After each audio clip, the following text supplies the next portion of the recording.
Amis du scrap, bonjour, bienvenue sur ma chaîne Driel Scrap. Aujourd'hui, je voulais vous parler d'un petit embellissement. En fait, j'étais en train de faire un petit album sur le thème du cirque. Il n'est pas du tout fini, c'est simplement juste comme ça pour vous donner une idée. Et je suis arrêtée sur la décoration de la couverture. Et j'ai trouvé l'idée de faire un pantin pour le décorer. Alors là, forcément, il est peut-être un petit peu grand vu que c'est une couverture, mais bon. Et éventuellement, ce pantin-là peut être articulé. Je voulais aussi vous prévenir que si vous étiez intéressé par les patrons de l'acrobate, du clown ou du singe, et même d'autres choses d'ailleurs, je suis en train de créer ma boutique Etsy. Donc là, les petits patrons de ces pantins-là vont se retrouver dessus. Donc la boutique Etsy sera au nom de Driel Scrap, hein, tout simplement. Donc n'hésitez pas à aller la voir et si ça vous intéresse, ce sont des documents en PDF à télécharger. Donc je vais vous montrer comment j'ai fait ça.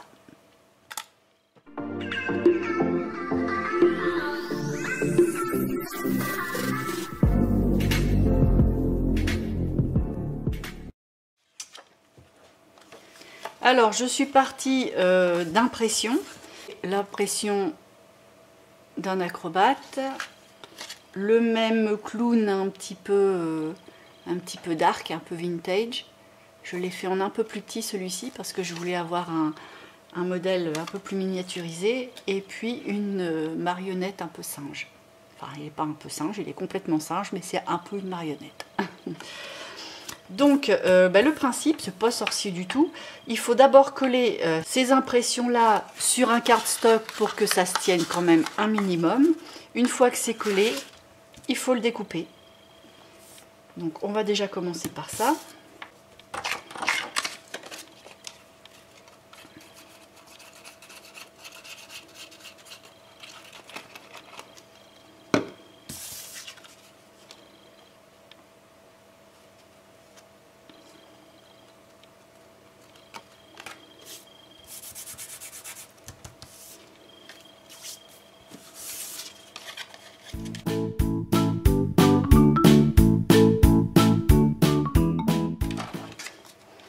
Voilà, donc une fois que c'est bien sec, ça devrait sécher assez vite, on découpe chaque pièce une à une.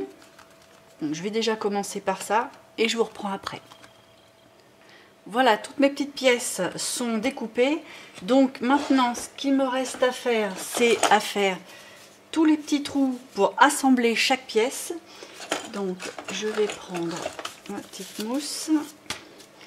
Alors cette pièce-là était un peu grande, donc j'ai fait le pantin, on va dire, de façon traditionnelle, c'est-à-dire que ça se fait avec des brades, des attaches parisiennes, mais des miniatures en l'occurrence, parce que c'est quand même pas le pantin de 30 cm de haut. Et malgré tout, ça dépasse au niveau des articulations à certains endroits. Bon, celui-là, il n'est pas prévu pour être posé et être vivant, être articulé. Il est prévu pour être collé sur une couverture. Donc, je pourrais placer mes attaches derrière juste bien comme il faut avec un petit point de colle. Mais pour cela, forcément, les attaches parisiennes, c'est trop grand. Donc, j'ai pris des petits bouts de fil de fer avec une tête, c'est pour la création des bijoux. Donc ça donne ça, avec une tête au bout. Donc ce qui permet à la tête de rester bloquée. Là j'ai triché un peu, j'ai déjà fait quelques petits trous. Donc comme ça, au moins là, ça bloque. Et ça me permet comme ça d'assembler mes pièces. Là je vais couper avec une pince coupante. Et je vais tordre la petite tige vers le bas pour que ça reste coincé, mais que ce soit quand même en mouvement.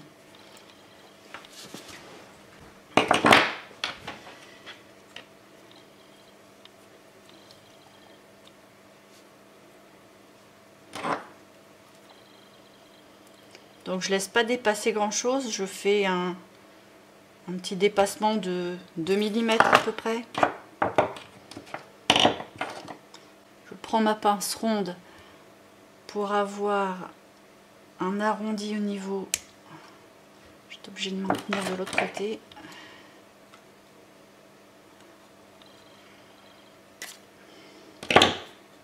Créer un léger arrondi et après j'écrase.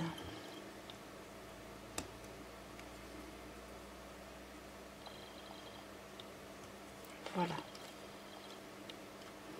Et là,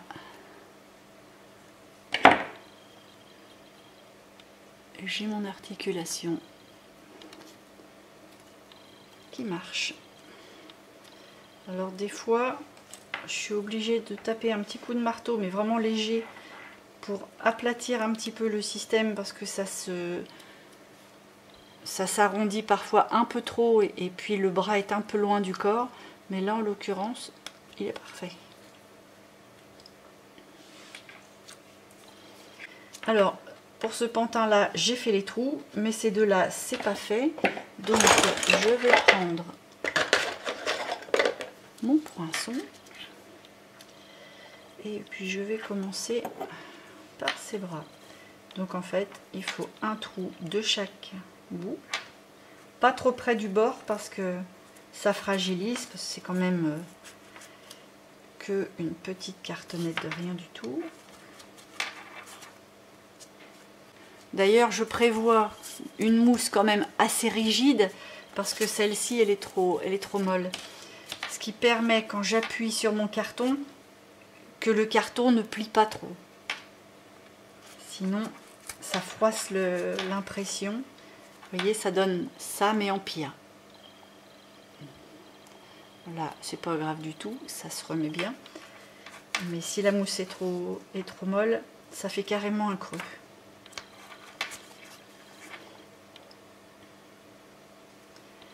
Voilà. Donc pour le bras, l'avant-bras, je fais juste un trou par ici, forcément, puisque là il y a l'extrémité avec la main. Un trou sur chaque épaule, un trou aux hanches, là de chaque côté pour les cuisses et les genoux, et juste en haut des mollets pour rattraper le genou. Là, idem pour mon petit singe, mis à part que lui, son bras est en un seul morceau comme pour mon pantin. Là, c'est vraiment beaucoup articulé. Je sais pas si ça va vraiment être d'une grande utilité, mais bon, ça change.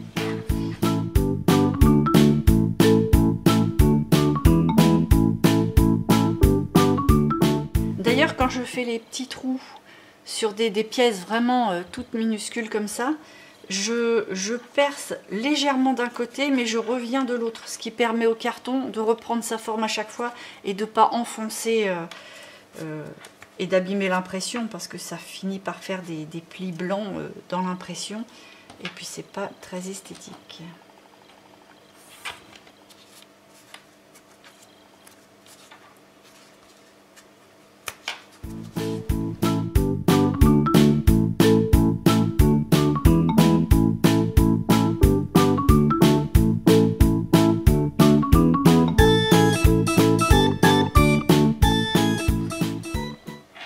Voilà, pour mon acrobate, c'est fait. Donc, petite précision pour les pièces qui sont vraiment toutes petites, quand le pantin est vraiment de dimension réduite. Je vois par exemple pour celle-ci, c'est vraiment tout petit et il y a deux trous à quoi un bon centimètre, pas plus. Donc, quand je perce mon premier trou sur le dessus, je perce légèrement, mais pas à fond. Et je retourne pour reforcer le trou. Et je reviens après devant, ce qui permet au carton de ne pas plier toujours dans le même sens, mais de revenir un petit peu à chaque fois et d'éviter les plis sur les impressions, qui de toute façon sont inévitables, mais après avec la distress, on va rattraper ça. Vous voyez, il y a des petites blancheurs qui apparaissent, mais ça, vu qu'en plus c'est un effet vintage, ça facilite la tâche. La distress va réparer tout ça. Voilà pour la petite précision. Bon, je fais les trous de mon petit singe.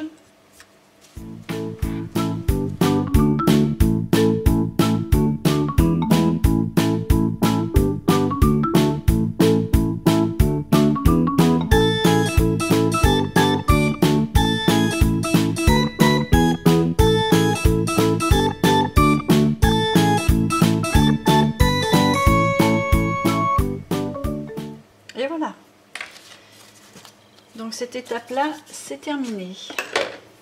Donc, il me reste à mettre tous mes petits clous. Je vais appeler ça des petits clous. On ne peut pas se permettre d'appeler ça une attache parisienne miniature parce qu'il n'y a même pas les deux petites branches.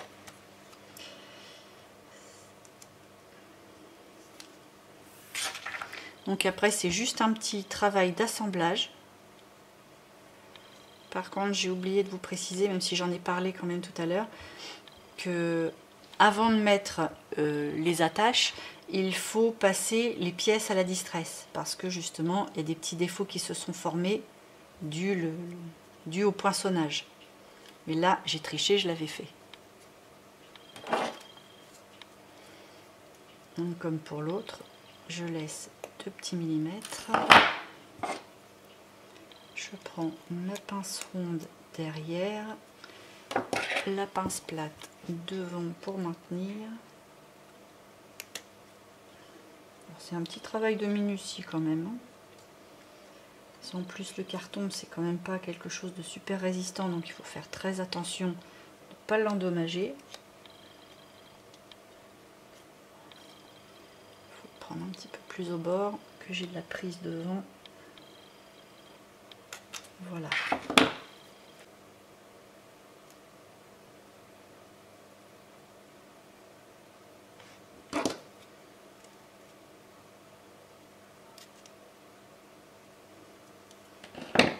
Je pense que ce sera plus facile de le tordre un petit peu à l'équerre avec la pince ronde avant. Ça sera même moins dangereux pour les petites pièces.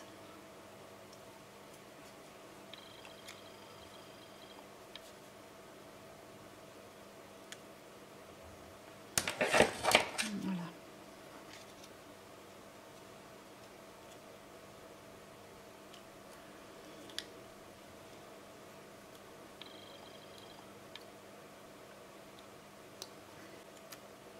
En fait, là, le problème que je rencontre, c'est que en tordant la petite tige derrière, j'ai un peu tordu mon clou, la tête du clou. Et du coup, je n'arrive plus à attraper la tête du clou bien à plat devant pour aplatir derrière. Et du coup, ça se tord et ça ne veut pas y aller. Donc, il faut bien faire attention que la petite tête du clou reste bien perpendiculaire à la tige.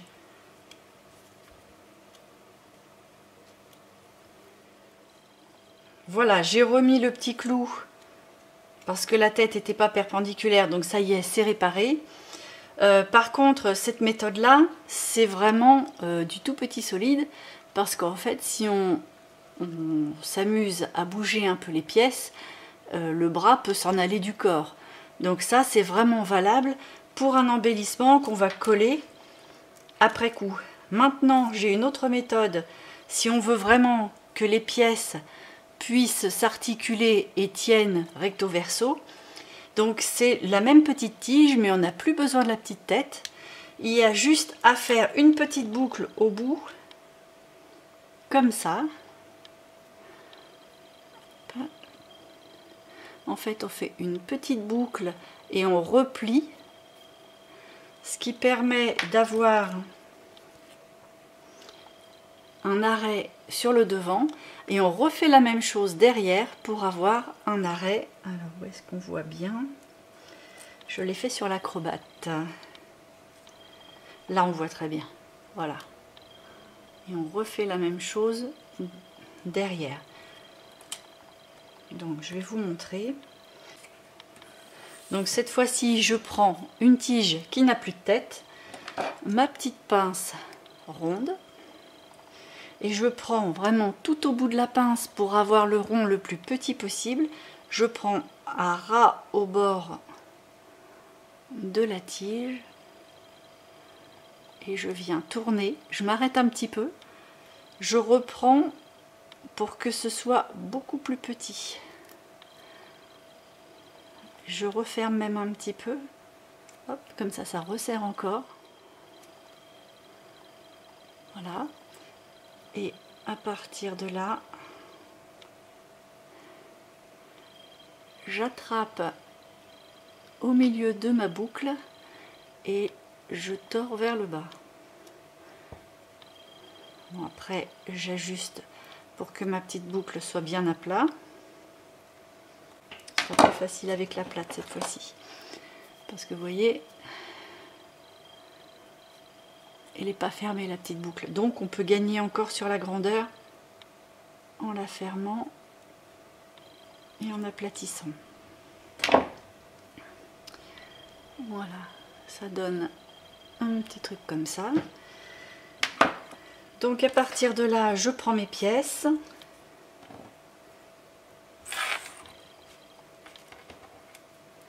Je pique sur la pièce qui doit être sur le dessus. Hop, je prends la pièce de derrière. Ça donne ça.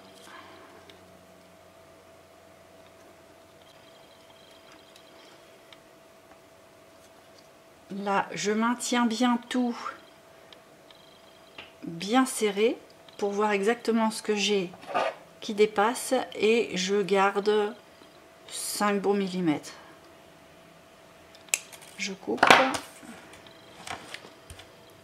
Je garde précieusement le restant parce que vu la boucle, ça va resservir. Et même opération, je prends le plus au bout possible, je tourne, je ferme ma petite boucle. Et là, on se retrouve avec ça. Donc là, maintenant, il faut aplatir les deux boucles contre les cartons. Donc je prends d'une tête à l'autre et je serre. Et à partir de là, mon articulation est faite.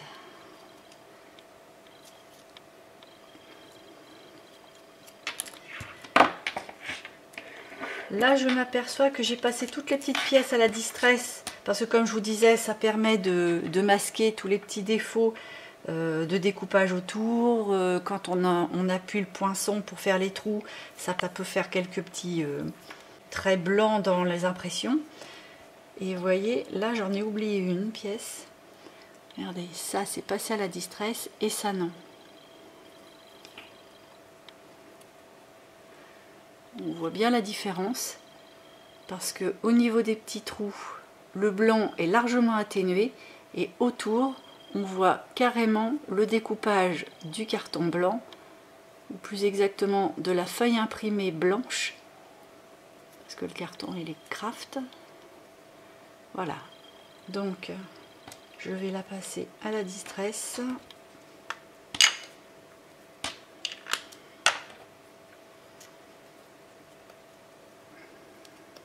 Je passe sur le petit trou pour enlever les petits défauts du poinçonnage et c'est beaucoup plus joli.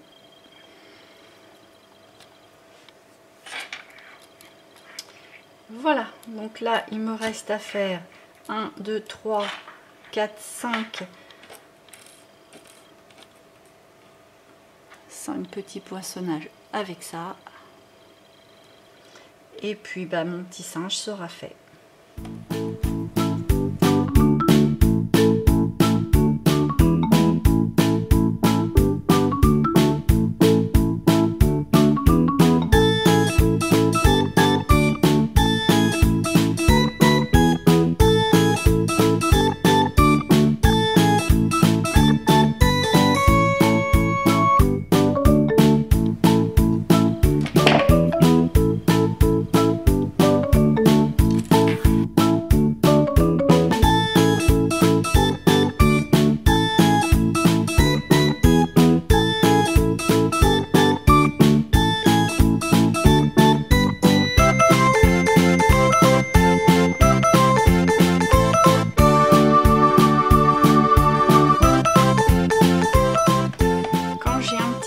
D'épaisseur et que le petit arrondi c'est mal placé, je peux le ratatiner un petit peu pour gagner en épaisseur avec le marteau.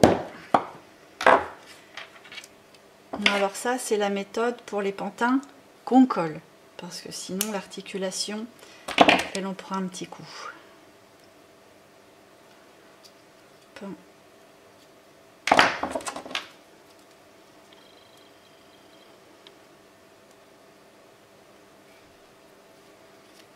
Voilà. Et mon petit singe est terminé. Vous voyez, on a des articulations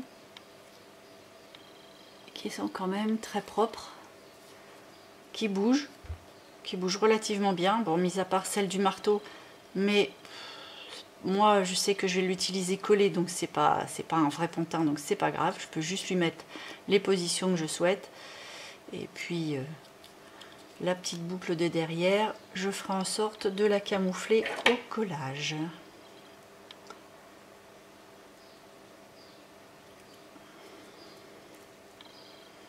Voilà.